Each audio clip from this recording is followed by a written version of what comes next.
예루살렘 곧 여부스에 이르니 여부스 땅의 주민들이 거기서 거주하였더라. 여부스의 원주민이 다윗에게 이르기를 내가 이리로 들어오지 못하리라 하나 다윗이 시온산성을 빼앗았으니 이는 다윗성이더라. 다윗이 이르되 먼저 여부스 사람을 치는 자는 우두머리와 지휘관으로 삼으리라 하였으니 스루의 아들 요압이 먼저 올라갔으므로 우두머리가 되었고 다윗이 그 산성에 살았으므로 우리가 다윗성이라 불렀으며 다윗이 밀로에서부터 두루성을 쌓았고 그 성의 나머지는 요압이 중수하였더라.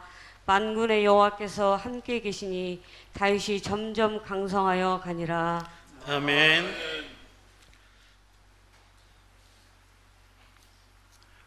목욕탕을 하는 아버지가 아들 셋을 불러놓고 얘기를 했대요. 얘들아, 사람들에게는 모두가 때가 있다. 그리고 때가 되면 우리 목욕탕에 때를 밀러 오는 사람들이 엄청나게 올 것이다. 그러면 우리는 그때 떼돈을 벌게 될 거다. 이렇게 얘기를 했대요. 난 참 난감할 때가 있어요. 물론 시대가 지난 아재 개그인 것은 저도 하면서 압니다. 그러나 내가 지금 여러분들의 얼굴을 바라보며 설교할 수 있는 이 마음과 힘이 나지 않기 때문에 얼굴 좀 피시라고, 얼굴 좀 이렇게 좀 펴시라고 말씀을 드리는 거예요. 이게 상당히 지금 오래 지난 이야기인데요. 우리 위에 동네 광명시에 가면 하안동이라고 있어요. 지금 제가 확인을 안 해봤는데 분명히 지금도 아마 그 목욕탕이 있을 겁니다. 예수 잘 믿는 권사님이 기도하면서 하나님, 내가 새로운 사업을 좀 하나 하고 싶은데 이왕이면 하나님의 영광을 위해서 또 내가 하나님의 자녀답게 좋은 새로운 사업을 하나 좀 할 수 있게 해 주십시오. 그러다가 마음에 목욕탕을 하면 어떨까 이런 생각을 했대요. 그래가지고 목욕탕에 의미가 있겠다. 사람들이 와서 때만 밀고 가는 것이 아니라 마음속에 죄의 때도 밀고 가고, 겉만 깨끗하고 가는 목욕탕이 아니라 우리 목욕탕에 오면 예수님의 십자가의 보혈로 마음까지 영혼까지 깨끗하게 씻고 가는 이런 목욕탕이 됐으면 좋겠다 기도하면서 시작을 한 거예요. 그러면서 두 가지를 하나님께 약속했대요. 첫 번째는 철저하게 주의를 지키겠습니다. 제 기억으로는 그때 주일날 목욕탕 쉬었던 걸로 알아요. 상상됩니까? 주일날 목욕탕을 정기휴일로 한다? 있을 수 없는 일인데 그분 그렇게 했다. 두 번째는 철저하게 10의 1조를 하나님께 드리겠습니다. 그리고 시작을 했는데요, 사람들이 모여오기 시작하는 거예요. 그 나중에는 물이 딸려가지고 지하수를 거금을 들여서 이제 파는데 물이 안 나오는 거예요. 물이 안 나와요. 큰일 났다 싶은데 감사하게도 조금 더 파니까 물이 나오기 시작하는데 기쁜 것도 잠깐이고 물에서 냄새가 나기 시작하는, 악취가 나는 거예요. 이거 이제는 망했다. 얼마나 낙심됐겠어요? 근데 그게 나중에 알고 보니까 악취가 아니라 유황 냄새라. 그래서 이게 이제 온천이다라고 하는 소리가 퍼지니까요, 사람들이 더 많이 오기 시작하는 거 아니겠어요? 그야말로 떼돈을 벌게 생긴 거예요. 그런데 주변에 있는 광명시의 목욕탕 주인들이 가만히 있지를 않지요.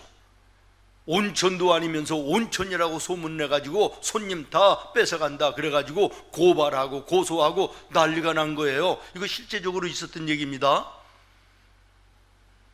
그래서 이제는 정식으로 수질 검사를 했는데 유황 성분이 나오는 온천이라는 것이 판명이 된 거예요. 그러니까 사람들이요, 그때 당시만 해도 하안동이 그렇게 막 발전하지 않았을 때거든요.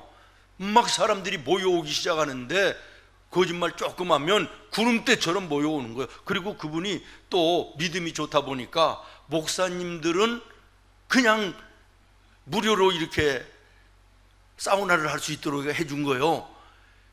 우리 목사님들은 뭐 취미생활 이것저것 할 게 뭐 넓지가 못해요. 그래서 많은 목사님들이 사우나를 참 좋아하죠. 근데 목사님들을 이렇게 그냥 막 무료로 이렇게 하니까 이게 목사님들이 좋다 하면 우리 성도들도 다 좋잖아요. 이제 뭐 찾아갈 분들이 있을지 모르겠는데 어쨌든 목사님들이 소문을 내고 당신 교회들의 연로하신 할머니 할아버지 뭐 단체로 봉고차에 막 싣고 모여오기 시작해가지고 그야말로 굉장히 신문에도 날 정도로 굉장했던 그런 목욕탕이 있습니다. 무엇을 말씀드리려고 하냐면 이분은 정말 내가 떼돈을 벌어가지고 내가 정말 부자로 떵떵거리며 한번 잘 먹고 잘 살아보자 라고 하는 동기로 목욕탕을 시작한 것이 아니고 이왕에 내가 새로운 사업을 할 바에야 하나님의 영광을 위해서 하나님의 자녀다운 사업을 내가 한번 해봐야 되겠다라고 하는 이 동기로 시작을 했다라는 것이지요. 여러분 그렇습니다. 오늘 나와 여러분이 크든 작든 어떤 일을 하든 그 시작의 동기가 하나님 보시기에 선하면, 하나님 보시기에 인정될 만하면 하나님이 함께 하시는 거예요. 하나님이 도와주시는 거예요. 오늘 본문 9절 말씀을 여러분 같이 한번 읽어볼까요? 시작. 만군의 여호와께서 함께 계시니 다윗이 점점 강성하여 가니라. 아멘. 다윗과 다윗의 가정이 점점 강성하여져 갔다. 사무엘하 5장 10절도 이런 말씀이 있습니다. 시작. 만군의 하나님 여호와께서 함께 하시니 다윗이 점점 강성하여 가니라. 사무엘하 3장 1절 말씀에도 이런 말씀이 있습니다. 사울의 집과 다윗의 집 사이에 전쟁이 오래가매 다윗의 집은 점점 강하여 가고 사울과 사울의 집은 점점 약하여 가니라. 아멘. 여러분 다윗이 잘나고 똑똑하고 아주 출중해서도 물론 그렇습니다마는 그러나 결정적으로 점점 잘 돼가는 원인이 어디 있느냐? 오늘 말씀 다시 한번 보십시오. 여호와 하나님께서 함께 계시니. 아멘. 예, 우리가 잘나고 똑똑하고 좋은 생각 계획 이것도 중요하지만 그러나 거기에 하나님이 함께 계셔야, 하나님이 도와주셔야 점점 강성하여져 가는 은혜와 복된 인생이 된다는 것을 말씀하고 있는 것이에요. 그러면 여기서 우리가 한번 생각해 볼 것이 있습니다. 하나님은 다윗의 무엇을 보시고, 하나님은 다윗의 무엇을 보시고 무엇 때문에 함께 하셨고 그리고 점점 강성하게 축복하셨을까라고 하는 것이에요. 여러분 성경을 읽다가 보면 이 다윗의 일생을 우리가 보게 되는데 가장 먼저 눈에 들어오는 것은 뭐냐면 다윗은 모든 일을 시작하는 동기가 선했다는 거예요. 순수했다는 거예요. 아름다웠다는 것이에요. 하나님 보시기에 착했다는 것이에요.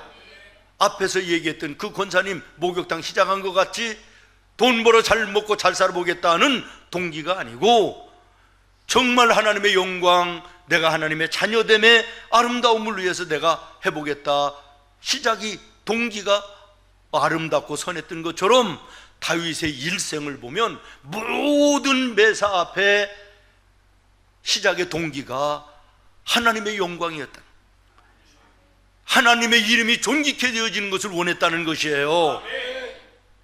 그러니 하나님이 가까이 하시고 함께 하시니까 강성해지고, 이것은 축복의 수순이에요. 다윗이 성경에 등장하는 첫 번째가 뭐냐면 우리가 잘 아는 블레셋 장군 골리앗과의 싸움이요.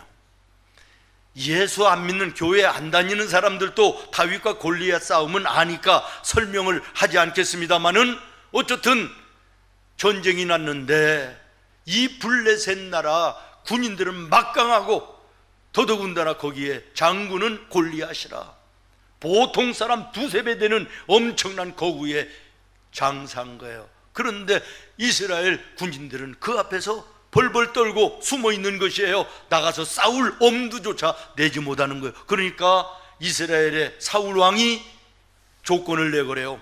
나가서 저 골리앗을 이기는 사람이 있으면 내가 상금을 내려 부자가 되게 하겠다. 두 번째, 내 딸을 아내로 주어서 장모를 삼게 하겠다. 맞나? 그럼 장인을 삼게 하겠다? 예, 이제 졸라고 오는 사람 이제 깼어요. 내 딸을 줘서 뭘 삼겠다? 사위를 삼겠다. 여러분, 사위가 되면 왕이 될 수 있는 가능성이 있는 것이에요. 그 다음에는 너의 가문의 모든 사람들에게 세금을 면제해 주겠다. 이게 내세운 거예요. 그래서 다윗이 그래, 내가 상금 한번 듬뿍 받아가지고 부자가 되겠다, 이런 마음으로 싸웠습니까? 골리앗과? 아니죠.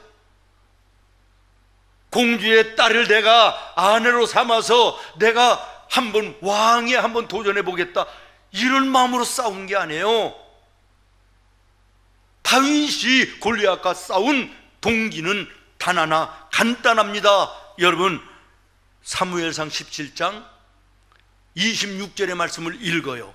시작. 이 할례 받지 않은 블레셋 사람이 누구이기에 살아계시는 하나님의 군대를 모욕하겠느냐? 아멘. 하나님의 이름을 모욕하는 저 블레셋 골리앗 저놈을 내가 결단코 용서하지 않겠다, 의분인 거예요. 하나님의 영광, 하나님의 이름을 위해서 나는 싸우겠다는 것이에요. 동기가 선하잖아요. 하나님 보시기에 아름다운 거예요. 골리앗을 향하여 외칩니다. 너는 칼과 단창과 활을 가지고 나에게 나오지만 나는 네가 모욕하는 여호와 하나님의 이름으로 내가 너에게 나간다. 내가 오늘 너의 목을 베어서 이스라엘에 하나님이 계신 것을 온 세상이 알게 하겠다. 이 모습을 하나님이 보셨다. 얼마나 기쁘셨겠냐, 얼마나 흐뭇되셨겠냐라는 거예요. 내가 한 번에 돈 벌어, 한 번에 인기를 얻어, 한 번에 사위의 자리에 올라, 이런 명예와 부, 이런 것이 동기가 아니라 하나님의 이름이 욕되게 되는 것을 참지 못하는 동기가 되어 골리앗과의 싸울 때 하나님이 함께 하셨고, 가능치 않은 싸움을 이기게 하셨고, 점점 강성하게 하시는 은혜를 베풀어 주셨다는 거예요. 어디까지 갑니까? 이 강성하게 하시는 게 어디까지 갑니까? 이스라엘의 2대 왕이 되어지는 그 자리까지 가는 것이에요. 그리고 또 왕이 됐을 때 이 다윗이 행했던 일들을 가만히 한번 보십시오. 오늘 역대상 11장 4절부터 9절까지 읽었잖아요. 이 말씀이 왕이 되고 나서 처음 한 일이에요. 하나님의 명령을 따라서 그 예루살렘에 들어가 보니까 하나님이 멸절시키라고 하던 가나안 족속들, 여부스 족속이 예루살렘 성을 차지하고 사는 거예요. 그래서 다윗이 들어갔더니 비웃는 거예요. 하나님이 어디 있냐고, 너는 우리와 싸워서 이길 수 없다고, 이 성은 우리 것이라고. 그런데 다윗이 여부스 족속을 보기 좋게 격파하고 예루살렘 성을 이스라엘의 왕도, 오늘 얘기하면 서울로 삼았다는 거예요.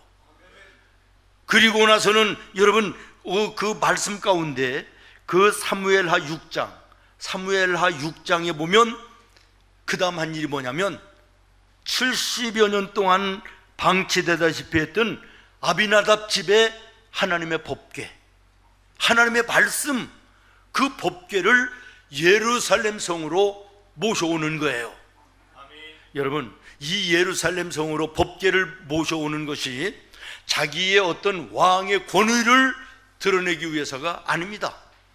자기의 왕권을 든든하게 하기 위해서가 아니라, 나는 예루살렘 이 아름다운 성에 내가 거하면서 하나님의 말씀 법궤가 저렇게 폐기 처분된 것처럼 저렇게 버려져 있다시피 한 그 모습을 마음이 아파서 하나님의 말씀, 하나님의 이름, 그 존귀함을 생각하면서 예루살렘으로 모셔오는 것이에요. 사랑하는 여러분, 이 모습을 하나님이 보실 때 이 다윗이 얼마나 이뻐 보이셨겠냐라는 거예요. 모쪼록 나와 여러분의 행사가 하는 모든 일들이 말이요, 하나님 보실 때 이쁨이 되기를 바라요. 조금 더 자극적으로 얘기하면 여러분, 이쁜 짓 하며 살으라는 거예요. 하나님 앞에 이쁜 짓을 하며 살아야 우리가 하나님이 함께 하시지 않겠어요? 함께 하시면 우리가 점점 강성하여지지 않겠어요? 여러분, 주님과 오늘 늘 함께 하는지 돌아보시기를 바라고, 내가 주님 앞에 행하는 모든 일들이 하나님 보실 때 기쁨인지 미워 보이는 것인지 돌아보셨으면 좋겠습니다. 그래서 신약에 와서 보면 바울도 나는 먹든지 마시든지 무엇을 하든지 하나님의 영광을 위하여 하겠다. 여러분, 이게 무슨 얘기입니까? 내가 조그마한 먹는 거, 일하는 작은 일을 하더라도 내 욕심, 내 사심, 내 욕망을 채우기 위해서 하는 것이 아니라, 이 일이, 내가 가는 이 길이, 내가 하고 싶은 그것이 결국에는 하나님의 영광 되는 것을 위해서 내가 살겠다는 거예요. 여러분, 이 믿음의 정신이 하나님이 기뻐하시는 것이고 함께 하시는 것이고 점점 잘 되어지는 이 은혜의 삶이 되는 것입니다. 그 다음에 두 번째, 다윗은요, 인생 전체를 보면 하나님 제일주의예요. 아멘. 믿음 제일주의예요. 여러분, 오늘 여러분의 생활 속에 정말 하나님이 제일이십니까? 믿음 제일 먼저 생각하면서 여러분 삶을 사십니까? 하나님의 교회를 섬기며 교회에 봉사하고 섬기는 일도 두 종류로 나눌 수가 있어요.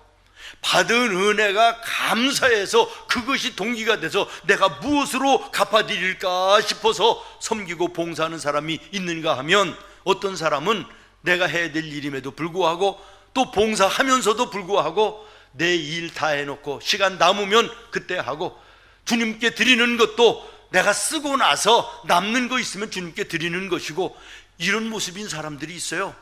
여러분은 어떤 스타일입니까?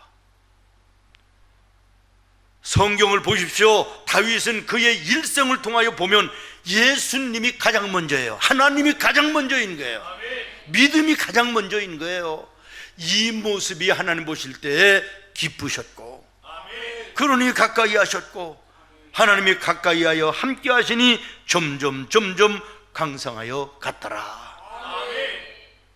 다윗의 어린 시절 양치는 목동이었습니다. 그때부터도 다윗은 여호와는 나의 목자시니 내가 부족함이 없습니다 찬송하며 자라났어요.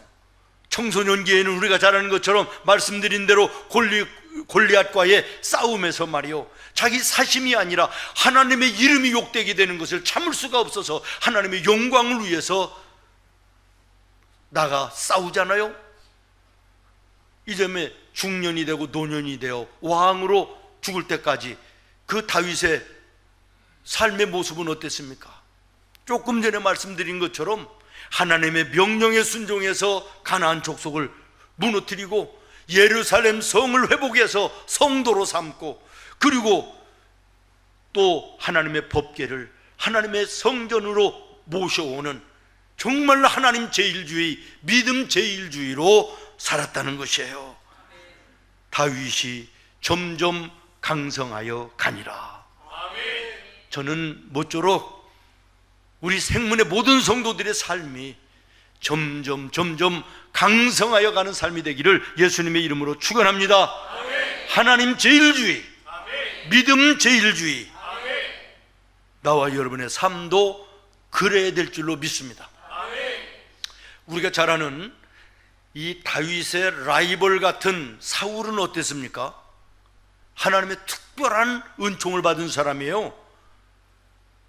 그러니 이스라엘의 초대 왕이 되잖아요. 그랬으면 어떻게 해야 돼요? 하나님 보실 때에 아름답게 살았어야 되는데 조금만 어려우면 주님을 멀리해요. 주님을 배반해요. 심지어는 여자 점쟁이를 찾아가서 점치기도 해요. 이러니 하나님이 함께 하시겠어요?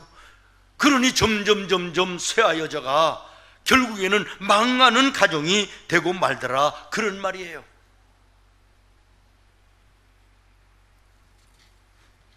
여러분, 그렇다고 다윗이 그 인생에 또 형통한 일만 있었습니까? 또 그건 아니죠. 오히려 다윗의 인생에요, 다른 사람보다 훨씬 더 어려운 일들이 많이 있었어요. 우리가 잘 아는 것처럼 사울에 쫓겨서 생명의 위협을 받으면서 도망다니던 그런 세월이 1, 2년이 아니잖아요.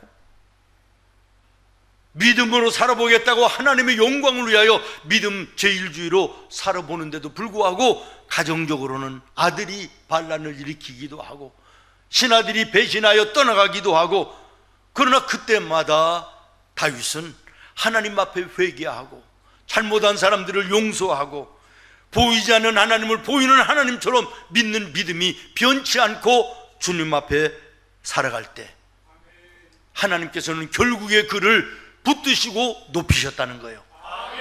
심지어는 우리가 잘 아는 것처럼 죄를 짓잖아요. 남의 아내 밧세바를 강제로 뺏어다가 사는 엄청난 죄를 저지르기도 하지만, 그러나 그는 나단 선지자의 지적으로 회개하고 눈물로 하나님께 무릎을 꿇는데, 시편에 보면 그 회개가 얼마나 통곡하고 얼마나 애절했던지 침상을 썩게 할 정도로, 자기가 자는 침상이 떠오를 정도로 눈물로 회개했다라고 하는 표현이 나와요. 그 정도로 애통하며 회개함으로 죄의 문제를 하나님으로부터 해결받고 여전히 하나님의 자녀의 자리에 하나님을 바라보는 믿음의 사람이 되었던 것이고, 하나님께서는 그를 용서하시고 걸음을 인도하심으로 점점 강성하여져가는 은혜를 베푸셨다는 것입니다. 그렇습니다. 사랑하는 여러분, 오늘 나와 여러분 부족해도, 우리가 연약해도, 심지어 정말 세상 사람들의 지탄을 받을 수밖에 없는 죄를 짓는 죄인이라 할지라도 하나님 앞에 회개하고 돌아오면, 변함없이 하나님을 제일로 삼고 믿음으로 살겠다고 고백하면 하나님 다시 붙들어 주시는 거예요. 다시 길을 열어주시는 거예요. 함께하여 주시고 점점 강성하게 하시는 놀라운 은혜를 베풀어 주시는 줄로 믿습니다. 이 축복의 주인공 다윗이 우리에게 결론적으로 권면하는 내용이 나옵니다. 시편 37편 4절이에요. 시작. 또 여호와를 기뻐하라. 그가 내 마음의 소원을 이루어 주시리로다. 아멘. 나는 내 인생 살아오면서 여호와 하나님을 기뻐하며 살았다는 거예요. 그리고 내가 하나님의 기쁨이 되는 삶을 살려고 애쓰고 발버둥쳤다는 거예요. 그랬더니 하나님께서 내 마음의 소원을 들어주시더라는 거예요. 그래서 내가 오늘 이 성공의 자리, 이 축복의 자리, 이 은혜의 자리에 있다고 고백하는 것입니다. 마지막으로 다윗은요, 매사에 하나님께 여쭈면서 살았다는 것입니다. 여러분 한번 따라하겠습니다. 다윗은 매사에 매사가 뭐예요? 모든 일에 하나님께 기도로 여쭈면서 살았다는 거예요. 여러분 성경을 읽어보십시오. 작은 일 하나를 하더라도, 크게는 전쟁에 나갈 때에도 하나님 가리이까 말이이까 해야 됩니까? 안 해야 됩니까? 이렇게 했으면 좋겠습니까? 저렇게 했으면 좋겠습니까? 모든 매사를 다윗은 하나님께 여쭈어요. 그 모습이 하나님 보실 때 이뻤다는 것이고 함께한 것이고 점점 강성하게 하셨다는 거예요. 나는 어떻습니까? 모든 일 앞에 내 마음대로 해놓고 내 계획대로 해놓고 내 경험대로 해놓고 잘 되면 내가 잘나고 안 되면 불평하고 원망하는 이런 모습이 믿음 없는 모습인 거예요. 정말 하나님을 제일주의로 알고 믿음으로 사는 사람은 작은 일 하나조차도 하기 전에 주님의 뜻을 여쭙는 거예요. 하나님, 이 일을 하는 것이 좋습니까? 말아야 됩니까? 하나님이 기뻐하시는 일이라면 하나님 길을 열어주세요. 좋은 사람을 만나게 해주세요. 그리고 도와주세요. 그리고 일을 하는 거예요. 그리고 시작하는 거예요. 그러나 믿음 없는 사람들은 생각대로 하는 거예요. 감정대로 하는 거예요. 그래 놓고는 나중에 이것을 하나님께 불만하고 원망하는 거예요. 내가 교회 다니는데 예배도 드리는데 왜 그러십니까? 이러는 거예요. 아니요, 다윗을 보십시오. 왕이었지만 조그마한 거 하나라도 주님께 여쭙고 일을 시작합니다. 모쪼록 여러분도 삶의 모든 매사가 정말 시작하기 전에 주님께 기도하고 시작하시기를 바라요. 제가 이 이야기를 하려면 그 잊혀지지 않는 이야기가 하나 있어요. 친정 어머니가 딸네 집에 오셨대요. 그런데 아침에 왔다가 저녁 때 가려고 그러시는 거예요. 오빠가 모시고 사는데, 그래서 이제 딸이 화를 냈대요. 엄마는 1년에 한두 번 우리 집에 오면서 오빠네 집에서는 매일 같이 살면서 그거 1년에 한두 번 와갖고 하룻밤도 안 자고 그냥 가려고 그러냐고 화를 내니까 엄마가 뭐라고 말씀하시냐면, 야야, 니네 오빠는 시시콜콜 작은 거 하나도 나하고 상의하기 때문에 내가 잠시도 비울 수가 없어. 무슨 얘기인지 이해되십니까? 나와 여러분의 인생길 걸어갈 때 크고 작은 모든 일 하나님께 여쭈며 기도하며 살면 주님 나를 떠나실 수 없다는 거예요. 함께 하시지 않을 수가 없다는 거예요. 이 말씀 앞에 내가 내 모습은 어떤지 돌아보시기를 바랍니다. 다윗은 이런 인생을 살았다. 그리고 그 아들이 누구지요? 솔로몬. 그 아버지의 믿음을 이어받은 솔로몬이 뭐라고 얘기하는지 아십니까? 잠언 8장 17절에 보니까 하나님을 사랑하는 자들이 하나님의 사랑을 입으며, 아멘. 하나님을 간절히 찾는 사람이 하나님을 만날 것이다. 믿습니까? 오늘 여러분의 삶의 모든 일에 하나님을 찾으시기를 바랍니다. 사람은 외면해도 하나님은 외면하지 아니하십니다. 함께하여 주실 줄로 믿습니다. 이런 가정이 나와 여러분의 가정이 됐으면 좋겠어요. 아버지 다윗의 믿음이 아들 솔로몬에게 그대로 전해졌던 것처럼 여러분의 믿음이 여러분의 자녀들에게 그대로 물러갔으면 좋겠어요. 그래서 여러분의 가정이 정말 예수로 하나 되는 놀라운 은혜가 있기를 예수님의 이름으로 축원합니다. 여러분 보십시오. 이런 집안이다가 보니까 솔로몬도 그렇고 다윗도 그렇고 글을 쓰기만 하면 시가 되고 잠언이 돼요. 이게 시편과 잠언 아닙니까? 악기를 잡기만 하면 음악가가 돼요. 무기를 잡으니까 장군이 돼요. 권력을 잡으니까 성군이 돼요. 솔로몬과 다윗처럼 이스라엘 역대 왕들 가운데 훌륭한 왕이 어디 있어요? 여러분 하나님을 가까이 하십시오. 그러면 하나님이 여러분을 가까이 하실 것입니다. 하나님이 여러분과 가까이 하면 여러분의 삶이 점점 강성하여 갈 것입니다. 아멘. 말씀을 마치려고 합니다. 여러분, 우리의 이웃집 북한을 보십시오. 표현이 좀 격합니다마는 거지 나라예요. 해가 나가지고 세계의 깡패처럼 참 보기 사납게 살지 않습니까?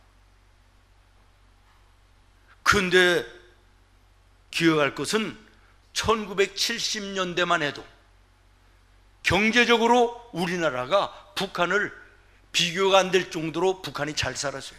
6.25가 일어난 50년대에는요 상상할 수 없을 정도로 우리나라는 가난했고 북한은 잘 살았어요. 그런 나라예요.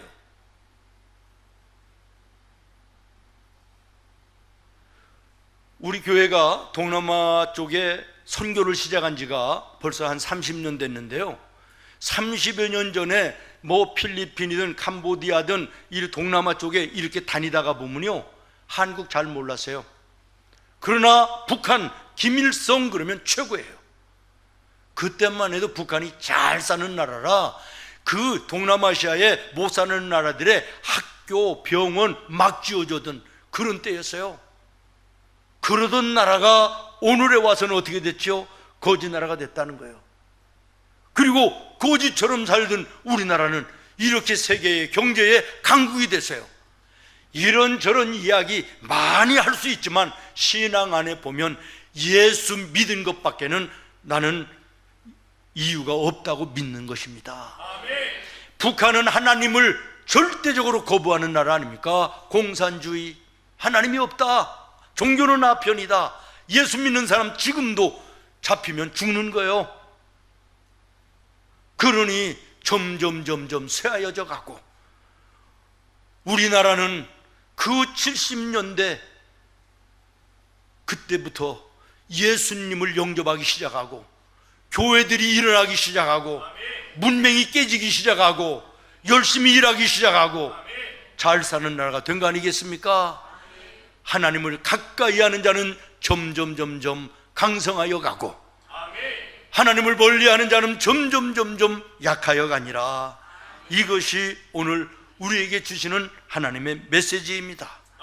그러므로 오늘 우리도 다윗과 솔로몬처럼 삶의 모든 시작의 동기가 하나님의 영광과 하나님의 이름을 위한 것이 되기를 바라고, 여러분의 삶 속에 하나님 제일주의, 믿음 제일주의로 살면 여러분의 삶에 하는 모든 일들이 주님이 함께 하심으로 형통한 것입니다. 매사를 하나님께 여쭈면 우리를 떠나실 수 없는 주님이 함께 하심으로 우리의 삶이 점점 강성하게 되는 놀라운 은혜의 삶이 되어질 줄로 믿습니다. 기도하겠습니다. 하나님,